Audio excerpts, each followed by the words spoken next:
Un tiempo con Dios para meditar todo el día. Jesús habló del arrebatamiento y leemos en el Evangelio de Mateo, en el capítulo 24, versículo 3. Y dice la palabra de Dios: y estando él, Jesús, sentado en el monte de los olivos, los discípulos se le acercaron aparte diciendo: dinos, ¿cuándo serán estas cosas y qué señal habrá de tu venida y del fin del mundo? Jesús habló del arrebatamiento.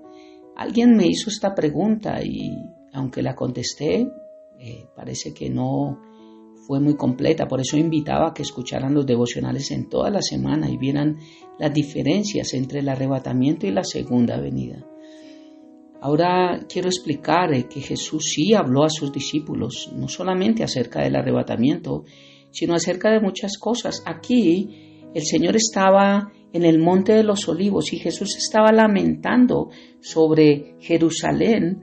Y cuando Jesús sale del templo, este era el templo de Herodes, y él se iba, dice que se le acercaron los discípulos para mostrarle los edificios del templo, pero que Jesús les dice: ¿ustedes están viendo todo esto? Y Jesús les dice: de cierto les digo que no quedará piedra sobre piedra que no sea derribada. Esto no había sucedido, esto sucedió en el año 70 después de Cristo, cuando fue destruido el segundo templo de Jerusalén. Entonces, ahí cuando se sienta le hacen estas preguntas, y las preguntas que ellos le estaban haciendo era acerca: ¿cuándo va a ser esa destrucción del templo? ¿Cuándo va a ser su segunda venida? ¿Cuándo va a ser el arrebatamiento? ¿Y cuándo va a ser el fin del mundo? Bueno, ahora podrá decir: muéstreme dónde dice. Ok, ya hemos visto las diferencias entre las dos cosas. Ahora déjame explicarlas. El versículo 4 dice: respondiendo Jesús les dijo: mirad que nadie os engañe. Es la primer señal, pero es lo primero. Esta señal era para la segunda venida, no para el rapto. Para la segunda venida, cuando Él pondrá sus pies sobre el monte de los olivos. Es lo mismo que dice segunda carta a Tesalonicenses capítulo 2, versículo 3. Que dice: nadie los engañe en ninguna manera. Mire que nadie los engañe, igual de Mateo 24, porque no vendrá en su segunda venida sin que antes venga la apostasía y se manifieste el hombre de pecado, el hijo de perdición.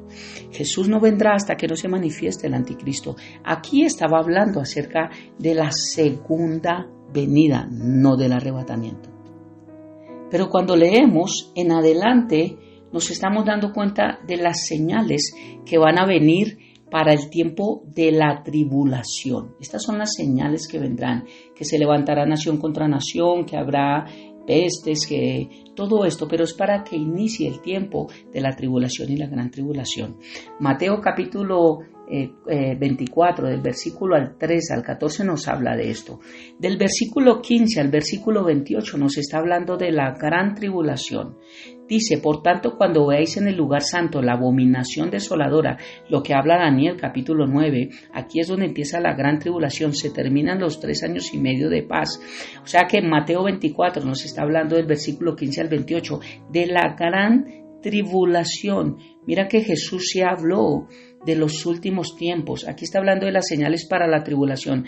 Ahora nos habla de la gran tribulación. Del versículo 29 al versículo 31 nos habla acerca de la segunda venida de Jesús. Dice: inmediatamente después de la tribulación de aquellos días. Inmediatamente después, dice, aparecerá la señal del Hijo de Dios sobre los cielos, y entonces lamentarán todas las tribus de la tierra y verán al Hijo del Hombre sobre las nubes del cielo con gran poder y gloria, y enviará a sus ángeles con gran voz de trompeta. Recuerda que en el arrebatamiento quien toca la trompeta es Jesús, el mismo con voz de arcángel, con voz de trompeta del cielo. Y aquí dice que la está tocando los ángeles, enviará a los ángeles con gran voz de trompeta y juntará a sus escogidos de los 4 vientos desde un extremo del cielo hasta el otro. Esta es para la segunda venida. Mateo 24, versículo 32 al 35 nos habla una parábola acerca de Israel para saber los tiempos y los sazones de cuándo empezarán a suceder estas cosas. Y el sazón más importante es que Israel tenía que ser nación. Cuando brotaban las hojas en 1948, que Israel fue nación, 14 de mayo, y nos damos cuenta que en 20 años brotaron las hojas, los árboles, de lo cual también ya hablamos. Aquí nos está hablando en estos 4 versículos, la parábola de la higuera que vuelve a ser nación. Ahora, Mateo 24, del versículo 36 al 44, nos está hablando del arrebatamiento. Habiendo escuchado los devocionales toda la semana, ya nos damos cuenta de la diferencia. Entonces, sabemos que el arrebatamiento o rapto no sabemos cuándo va a ser. No sabemos el día ni la hora, pero la segunda venida de Cristo sí, porque se marca desde el acuerdo de paz del anticristo. Y la abominación desoladora son 3 años y medio, inicia la gran tribulación. Quiere decir que para el periodo de la tribulación y la gran tribulación y la segunda venida de Jesucristo, sí sabemos cronológicamente cuándo es, pero para el rapto que va a ser antes, no sabemos cuándo es. Entonces aquí nos está hablando del arrebatamiento. Jesús les está explicando a los discípulos, dice, pero del día y la hora nadie la sabe. Aquí nos está hablando del arrebatamiento, del rapto. Ni aun los ángeles de los cielos, sino solo mi Padre. Mas como en los días de Noé, así será la venida del Hijo del Hombre. Yo expliqué también, en los días de Noé fueron salvos solo él y su familia. Así será en el día del rapto. No todos seremos salvos. Dice, porque como en los días antes del diluvio estaban comiendo y bebiendo, casándose y dándose en casamiento, hasta el día en que Noé entró en el arca es tipo de Cristo, y no entendieron hasta que vino el diluvio y se lo llevó a todos. Así también será la venida del Hijo del Hombre, no la segunda venida, el arrebatamiento. ¿Cómo lo sé? Aquí lo termina de explicar. Entonces estarán 2 en el campo, el uno será tomado y el otro será dejado. En la segunda venida Jesús no toma a nadie, Jesús no arrebata a nadie, Jesús no lleva al cielo a nadie.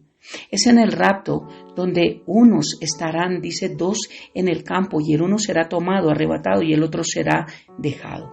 2 mujeres estarán moliendo en un molino, la una será tomada y la otra será dejada. Versículo 42, velad pues, porque no sabéis a qué horas ha de venir vuestro Señor. Es lo mismo que le habla a las 10 vírgenes, estar preparadas con aceite. Dice que solo 5 fueron sensatas y 5 insensatas. Por eso cuando volvieron con el aceite ya el esposo ya no estaba, ya se había ido. Esto nos habla del arrebatamiento. Versículo 43, pero sabed esto, que si el padre de familia supiese a qué hora el ladrón habría de venir, velaría y no dejaría minar su casa. Ahora, aquí es una simbología de Cristo como ladrón, porque un ladrón cuando roba no avisa. Y no es que Cristo sea un ladrón, porque hay algunos que están esperando algo literal. Hay que estudiar la palabra, ella se interpreta a sí misma y toda la palabra nos ha hablado. Ahora desde el Antiguo Testamento el Señor nos mostraba el arrebatamiento. Mira lo que pasa con Enoc, mira lo que pasa con Elías. Hay 7 tipos de arrebatamiento que nos muestra la palabra de Dios y el último será el rapto, el que nosotros estamos esperando. Jesús, de hecho, es un tipo de arrebatamiento al cielo también, pero es otro tema. Versículo 43, 44 dice, por tanto también vosotros estad preparados porque el Hijo del Hombre vendrá a la hora que no pensáis. Y del versículo 45 al versículo 51 de Mateo 24 les está dando observaciones, consejos, mandamientos, directrices acerca de guardarnos para que cuando el Señor venga nos halle haciendo el bien. Ahora déjame explicarte el otro que hablé, Juan capítulo 14, y el tiempo se nos está yendo. Juan capítulo 14 es una referencia también del arrebatamiento. Juan lo describe y muestra cómo le estaba hablando a sus discípulos también. Vemos en Juan capítulo 13 que el Señor les estaba dando un mandamiento nuevo y que estaba hablando acerca de la predicción de la negación de Pedro hacia él. Y cuando él está hablando, está ante sus discípulos, ya se los voy a mostrar, y le dice, no se turbe vuestro corazón, ¿creéis en Dios? Creed también en mí. En la casa de mi Padre muchas moradas hay. Si así no fuera, yo os lo hubiera dicho. Voy pues a preparar lugar para vosotros. Jesús al morir fue a preparar lugar, porque Él es el esposo de la novia que es la iglesia, y así simboliza un matrimonio judío, una boda judía. Ahora, cuando Jesús venga en su segunda venida, no nos va a preparar lugar, porque el lugar ya está en la tierra. Lo único es que Jesucristo, al poner sus pies sobre el monte de los olivos, dice la palabra de Dios que la tierra se va a restaurar. va a ser restaurada la tierra para que Cristo pueda reinar 1000 años con su iglesia. Pero Apocalipsis 19 nos muestra cuando se abre la puerta, que se abrió en Apocalipsis capítulo 4 y vuelve y se abre en Apocalipsis capítulo 19 y nos muestra cómo la iglesia desciende con Jesucristo a esta batalla del Armagedón y a pasar al reino milenial. Entonces Él dice que Él fue a preparar lugar para nosotros. ¿Para qué? Para el rapto. Cuando pase el rapto y el arrebatamiento, iremos al cielo a conocer a Dios Padre, a presentarnos ante el Padre como su novia, al tribunal de Cristo, porque seremos juzgados con coronas. Este juicio no es para salvación, este juicio es para coronas, para premios, para logros, los cuales nos nombra la palabra que después pondremos a los pies de Cristo. Y allí será todo en el cielo, por eso Él fue a preparar moradas. Este tema de Juan 14 no nos habla de la segunda venida, nos habla del arrebatamiento, del rapto. Y continúa diciendo Jesús a sus discípulos, y si me fuere y les prepararé el lugar, vendré otra vez. O sea, Jesús estaba aquí hablando y dice, yo voy a venir otra vez y los tomaré a mí mismo para que donde yo estoy, vosotros también estéis. Mira lo que dice la Nueva Traducción Viviente. Dice, no dejen que el corazón se les llene de angustia, confíen en Dios y confíen también en mí. ¿En qué tienen que confiar? En que estas señales que Él daba de Mateo y todo lo que iba a pasar no era para los que lo aceptaban como Señor y Salvador. Juan 1, 12 lo dice. Míralo ahí, Juan 3 también lo nombra, Juan 3:36. Dice, en el hogar de mi Padre, ¿dónde está el Padre? En el cielo. Hay lugar más que suficiente. Si no fuera así, ¿acaso les habría dicho que voy a prepararles un lugar? Cuando todo esté listo, volveré para llevarnos. ¿A dónde? ¿A dónde está el Padre? Para que siempre estén conmigo donde yo estoy y ustedes conocen el camino que lleva a donde voy. Entonces aquí es donde viene la pregunta de don Tomás, el discípulo incrédulo que no estaba cuando Jesús resucitó y dijo hasta que yo no meta el dedo en su llaga. Y aquí también viene su incredulidad. Dice, no Señor, no conocemos el camino. No sabemos a dónde vas. ¿Cómo pues podemos saber el camino? ¿Qué tal? No tenemos ni idea a dónde va, Señor. ¿Cómo vamos a conocer el camino? Jesús le contesta, ese versículo es muy conocido.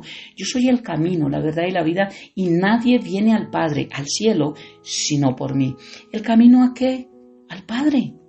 Jesús es el camino y les estaba enseñando acá cómo podían ir al cielo, cómo podemos nosotros ser arrebatados, cómo podemos estar donde Cristo está ahorita y donde Dios está, cómo podemos un día esperar, porque es una bendita esperanza, que Jesús venga por nosotros y nos lleve.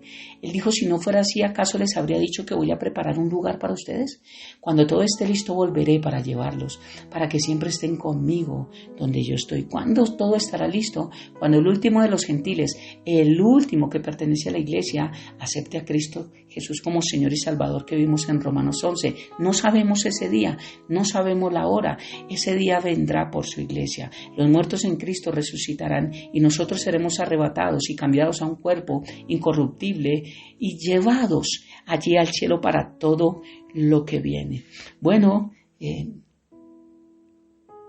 no puedo continuar, pero quiero mostrar que Jesús sí habló acerca de a sus discípulos de los acontecimientos de los últimos tiempos. De hecho, Mateo 24 es el que nos muestra muchas cosas que no entendemos, pero que tienen la respuesta en libros como primeramente Daniel, Ezequiel, Isaías y sobre todo el libro de Apocalipsis. Recordemos que el libro de Apocalipsis no se entiende si no entendemos el libro de Daniel. Y el libro de Daniel no se entiende si no entendemos el libro de Apocalipsis. Por eso Jesús siempre nos ha hablado acerca de este gran acontecimiento y sí que le habló a los discípulos acerca que Él vendría, prepararía un lugar y nos llevaría a donde Él está. Y Él mismo lo dijo en su palabra. No dejen que su corazón se les llene de angustia. Confíen en Dios Padre, confíen también en mí. Oremos. Padre eterno de gloria, gracias por esta hermosa mañana y gracias por este tiempo, gracias por tu palabra. Y tal vez la respuesta de Tomás, no sabemos a dónde vas, no tenemos ni idea. ¿Cómo vamos a saber el camino? Bien, no es nuestra respuesta. Nosotros sí tenemos idea a dónde vamos. No conocemos el lugar, pero sabemos que tú nos vas a llevar y conocemos también el camino. Sabemos que eres el único mediador entre Dios y los hombres y sabemos que tú eres el único camino, la única verdad que nos lleva a ese camino y la única verdad que nos da vida eterna y que nos hace ver al Padre solamente a través tuyo, Jesús. Gracias porque tal vez esta revelación que no tenía el Antiguo Testamento y tal vez que los discípulos desconocieron, nos damos cuenta que después de la resurrección son abiertos sus ojos. Desde antes que muriera Jesús, niegan a Jesús, no lo acompañan en la cruz, se vuelven atrás, pero después de la resurrección vemos un equipo de discípulos totalmente distintos y entregados a tu verdad, que prefirieron morir en diferentes circunstancias, pero nunca dejar de extender el reino de los cielos, porque esa verdad les fue revelada. Por eso, gracias, eterno Dios, por tu palabra y gracias por revelárnosla a tus hijos, porque eso también lo dice tu palabra, que entre mayor tiempo, mayor revelación habrá, porque tu venida estará más cerca. Te amamos y te bendecimos y dejamos este tiempo en tus manos, habiendo orado a ti en el nombre de Jesús y bajo el poder de tu Santo Espíritu. Amén y amén. Bendiciones del cielo para todos.